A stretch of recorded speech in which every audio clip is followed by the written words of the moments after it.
Bump is a correspondent, columnist, and contributor to MS Now, discussing the Minneapolis shooting of ICE agent shooting of a woman now known as Renee Nicole Good. Let's go back a little bit to put this whole matter in the proper perspective for what you're about to see. You know, The segment started right here with Tom and Homa talking about the shooting which happened. All right, here. Investigation just started. Just started. You say you can't comment on the video, which many Americans are seeing and reacting to. I'm not going to make a judgment call on one video. There's 100 videos out there. I wasn't on the scene. I'm not an officer that may have body cam video. It'd be unprofessional to comment on what I think happened in that situation. Let the investigation play out and hold people accountable based on the investigation. How do we get, or can we get at this point, because so much has already been said, to let an investigation find what actually is happening? And again, understanding what you and Paula both said, the questions that will be raised about the impartiality of what the FBI might find. yeah, I mean, the Hellman interview is striking. One wonders if he did not know that Christy Noman had already come out and tried to blame the driver of this incident. It's speculative, but it was, what was striking about it was that was the way in which we would normally expect an official to respond, to say, let's wait and see what the investigation says. One of the things beyond that was also missing from the administration yesterday was any expression of sympathy or empathy for the family that was affected here, which I think is striking as well. In fact, suggesting that the victim was a domestic terrorist. Right, exactly. Holman responded in the way that one would assume that an official would respond in a situation like that. But I think he also made a really important point here, which is that imagine the space we would be in now if we didn't have these videos. All of these people out there taking these videos, imagine what we'd be in if the only word we had for this was what's being said by the administration, what's being said by President Trump. I think our understanding of the situation would be very different. And so I think that his point about the fact that there are all these videos out there which demand our attention, we ought to be paying attention to them because they are also going to tell us the story. So the Star Tribune spoke to the father-in-law of Renee Nicole Good, who said she had a 6-year-old with her late husband. 2 additional children, he believes, are living with her extended family. She died just blocks from where she lived. She was remembered there as a good neighbor.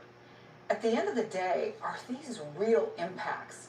Real impacts on this family, real impacts on her friends and her community, real impacts that you're seeing in the emotion of the therapist that we just heard from, in her trying to spend much of her day counseling members of the community. Does all that get lost in, I guess, all the political talk? I mean, I think all of this can be very personal.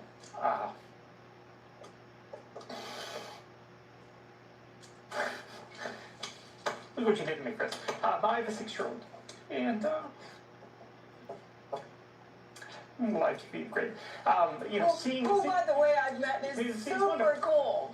Seeing the image of those stuffed animals in the glove compartment of her car, really emotional for me. And I take away from this is great. What I take away from this is, for me, that's the thing that stands out. That this was a family that could have been like mine.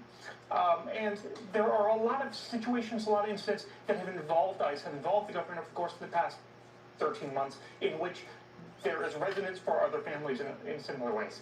And for me, it's hard to think about that family being affected in this way. And I know that there are lots of other people affected in that way. And I think it's important for us to remember the way in which we respond to these things, because that's the humanity. And that's, I think, fundamental to what America is understanding that all of us can be in these situations and all of us should be able to avoid them, particularly when they're so unnecessary as the shooting yesterday was. And how do we become part of the solution? A 6-year-old boy has neither a father nor a mother today. Philip Bump, thank you for that, for reminding us all something very important. And we'll be right back. Yeah, that's folks. This nonsense has got to stop, and we've come beyond too far already. The administration has set us on a course of destabilization, and it has to stop. This isn't a Republican in office. He is not even truly a conservative.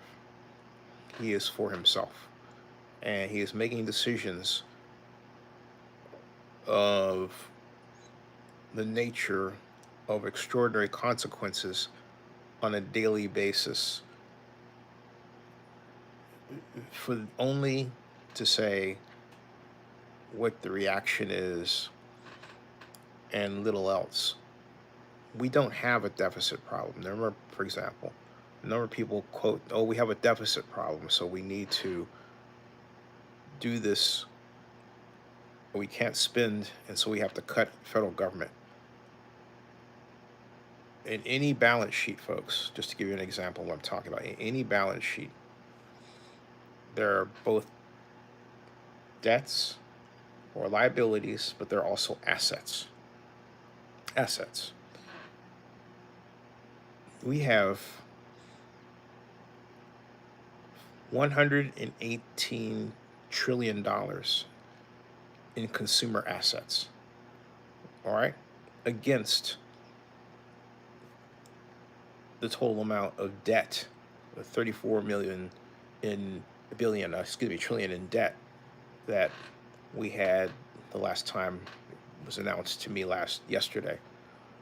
So anyone can do the math and realize that we're not truly in financial trouble. We have a lot of money, but they take advantage. They who choose to discuss this in this way take advantage of the fact that you don't know truly how to understand federal finances, and you also forget that we print money. All right, I can go on and on with different examples of how your lack of understanding of how the government works is used against you by people in government and politics. It's bad stuff. This is another example. This lying and destabilization of America has to stop. Subscribe to Zenny62 on YouTube and bookmark ZennyReport.com.